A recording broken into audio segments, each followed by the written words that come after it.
Eu vou aqui mais uma vez convidar a Lídia Brito. Lídia Brito está aqui com a gente hoje participando do nosso Jornal do Piauí. Lídia, agora eu queria convidar você para participar comigo de uma entrevista com o senador Eumano Ferrer, senador pelo Progressistas. Aqui está o senador falando direto de Brasília por videoconferência. Vai conversar conosco a respeito de assuntos ligados à administração pública, a investimentos, retomadas de obras públicas e também falamos aqui a respeito de assuntos políticos com a ajuda da Lídia Brito. Senador Eumano Ferrer, boa tarde, seja bem-vindo mais uma vez, ainda que virtualmente, né, que é o nosso Jornal do Piauí. Boa tarde. Boa tarde, Joelson, boa tarde, Lídia, boa tarde a todos que nos assistem. Estamos à vontade. Tá. Senador, essa semana, o também senador do Progressista, Ciro Nogueira, falou a respeito da possibilidade da vinda de ministros aqui ao estado do Piauí para inauguração de obras, para retomada de atividades, cumprimento de agendas. Essa possibilidade existe? Antes de mais nada, queria que o senhor falasse sobre algumas dessas agendas que estão em andamento agora. O ministro Assísio Gomes de Freitas, que é o ministro da Infraestrutura, está programando vir ao Piauí visitar algumas obras que estão sendo realizadas no sul do nosso estado e em Teresina. A previsão é de que ele venha em dezembro, inclusive a inaugurar a ponte estaiada ligando os cerrados do Piauí aos cerrados do Maranhão, ou seja, a cidade de Santa Filomena, a cidade do Alto Parnaíba. Deve visitar também a BR-135, que era a BR Rodovia da Morte, hoje é Rodovia da Soja. Está em plena execução, obra de alargamento, enfim, de requalificação dela, e a BR-235. Em Continente, ele deverá vir a Teresina, visitar as obras de duplicação da BR-316, do trecho Teresina-Demerval-Lobão, que está a pleno vapor, essa obra. Os 2 viadutos em construção, um em dezembro já deve estar pronto, que é o do Mercado do Peixe. O outro, que é do Rodoferroviário, já está em execução.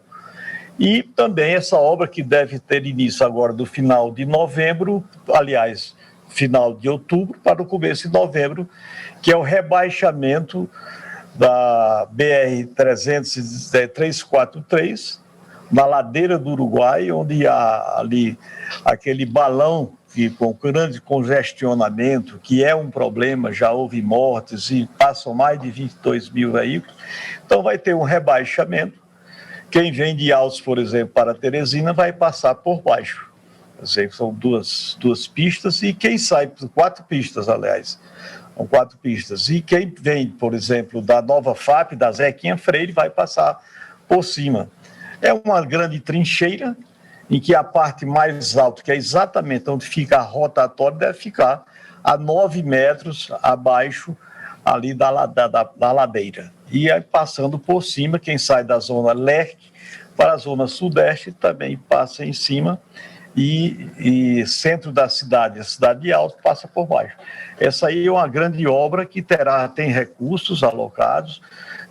Data de conclusão, a ordem de serviço deverá, como eu disse, ser assinada agora, desse mês, final do mês, e em Continente terá início a execução dela com prazo de entrega de, no máximo, de 2 anos. Esse é um calendário que nós temos. E o ministro deve visitar, o ministro da Infraestrutura deve visitar essas obras. Senador, boa tarde, senador Eumano Ferrer. Senador, a gente tem acompanhado em Brasília uma discussão com relação a essa retomada da economia diante da pandemia. A gente já viu uma declaração polêmica do ministro Rogério Marinho. Isso gerou um atrito com o ministro da Economia, Paulo Guedes. Como é que o senhor tem visto essa questão? Paulo Guedes tem perdido força em Brasília. O que a gente vê é que partidos do Centrão, como no caso o Progressistas, né, o que se fala em Brasília, é que esses partidos estariam tentando enfraquecer o ministro da Economia. Eu estive pessoalmente com o ministro Rogério Marinho, que é um grande ministro, inclusive responsável pela questão do desenvolvimento regional, norte, sul, região do Pantanal, Cerrados, enfim, e a região sudeste e a região sul. Conhece os problemas da região, ele defende os interesses das regiões, reconhece o desnível entre elas, as regiões, sobretudo do Nordeste, o semiárido do Nordeste, com relação ao sul do país. Isso é um processo histórico, questão da pobreza, da miséria, das desigualdades sociais. E ele, como ex-parlamentar, político também, lá dentro do Rio Grande do Norte, 3 mandatos de deputado, ele está buscando o entendimento. Por exemplo, essa questão emergencial de agora, questão do renda cidadão, que eu creio que isso nós temos que nos debruçar sobre essa questão. Nós vimos, durante essa pandemia, o quanto é grande a desigualdade social. Quer dizer, o índice de pobreza, de miséria, de pessoas, embora assistidas pelo Bolsa Família, que atinge um universo hoje de 14 milhões e 500 mil brasileiros com essa bolsa que varia de 140 a 180 reais, 190, e durante a pandemia nós tivemos esse auxílio emergencial de 600 reais, beneficiando o universo de quase 70 milhões de brasileiros. No Piauí, 1.300.000 pessoas foram beneficiários. No Nordeste, 23 milhões de pessoas no Nordeste. E isso hoje é 300 reais, sim, e depois que nós descobrimos, quer dizer, o Brasil descobriu muitos miseráveis ainda que não estavam sendo assistidos por nenhum programa social. Ou seja, que o Bolsa Família, no nosso entendimento, está cumprindo a missão. Mas tem que atingir um universo talvez 2 vezes o que tem hoje, ou seja, a quase 30 milhões de pessoas. Quanto vai se pagar? O que é que o governo Bolsonaro chegou à conclusão? De que o Bolsa Família paga um valor aquém das necessidades dessas pessoas mais simples e um universo menor do que nós descobrimos agora quando da pandemia. Então, isso é uma das pautas fundamentais que eu vejo, além dessas reformas importantes, como a reforma trabalhista, a reforma do Pacto Federativo, a tributária, que é um complexo, sempre há mais de 20 anos vem se falando nela, mas temos que simplificar os impostos, então aumentar mais, enfim, uma série de reformas. E nisso, o ministro Rogério Marinho, do Desenvolvimento Regional, está sempre ao lado dessa população, desse universo de pessoas mais pobres, que não é, isso se restringe ao Nordeste. Está na Grande São Paulo, no Grande Rio de Janeiro, na Grande Curitiba, enfim, na Grande Belo Horizonte. A desigualdade social de renda, ela é brutal no nosso país. E o ministro tem defendido seu ponto de vista, que eu estou com ele, né? Por outro lado, também, aquele que arrecada e o recurso da arrecadação vai para esses programas. Então, nós estamos aí, o impasse que não será mais discutido até as eleições.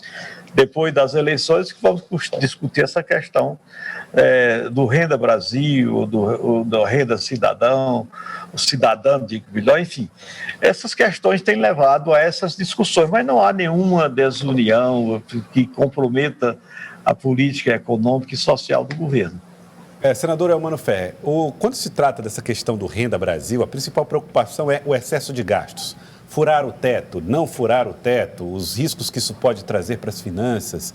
E o senhor acabou de falar que esse assunto vai ser debatido depois das eleições.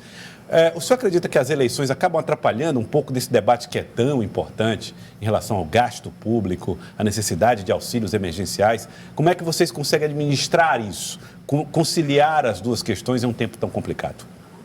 Olha, o Congresso Nacional, ou seja, a Câmara dos Deputados e o Senado, tem se havido com muita competência nesse sistema remoto de reuniões. A produtividade, eu diria, tem sido muito elevada.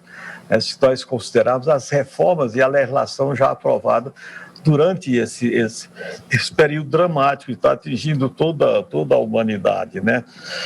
Então, eu creio que há uma conciliação, há um entendimento, no meu entendimento, muito bom e melhorou durante essa pandemia, o relacionamento entre o Executivo, quer dizer, a Presidência da República, o seu Ministério, e o Judiciário, aliás, o Legislativo, E em se falando de judiciário, eu creio que nós chegamos num ponto de equilíbrio, quer dizer, de entendimento, que eu vejo que os problemas nacionais, quer seja econômicos, sociais, os problemas estruturais, têm a ver com os 3 poderes do Estado, como também com os 3 entes federativos, a União, os Estados federados, mais o Distrito Federal e os municípios.